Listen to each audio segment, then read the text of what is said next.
to begin with that breaking news, that frightening new warning from the head of the CDC. As many as 450,000 Americans could die from the coronavirus by February in what he calls the most difficult 3 months in the history of public health.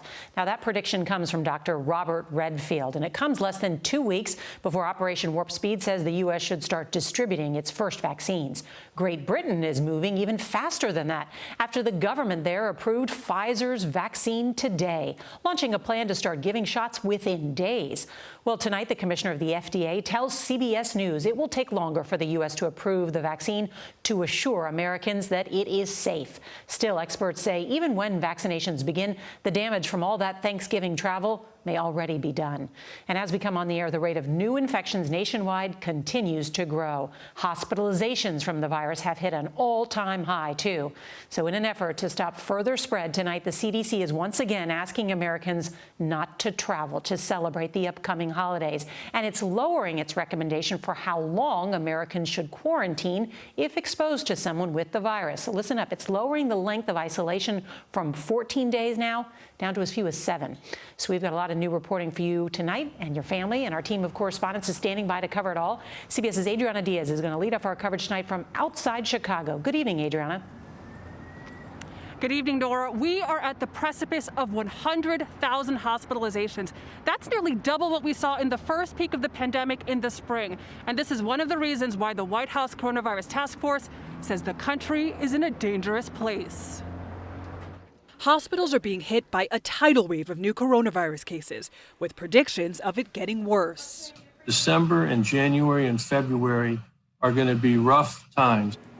Daily coronavirus cases have continued to spike, with more than 180,000 a day. That's doubled in the last month, and the numbers are expected to rise now that it's been a week since Thanksgiving. And I think everyone's overwhelmed at this point. So this sudden rise that you're seeing is very concerning. No, we're not flattening the curve at this point. In hard-hit Tennessee, Notary Public Adrian Bowling has seen a surge in people desperate to get their affairs in order, people in ICUs. What is it like in the room when you're asking people in their hospital beds what their wishes are, what they want for their will? It is a very sobering time. You can tell from the look in their eyes. It's almost as if it's becoming real that, am I not going home? Is this going to be my final resting place? In California, average new cases and deaths have jumped more than 50% in just 2 weeks. In North Dakota and Rhode Island, 90% of ICUs are filled. Tonight, Stephen Hahn, the head of the FDA, is responding to whether the agency is under pressure to approve a vaccine after being summoned to the White House this week.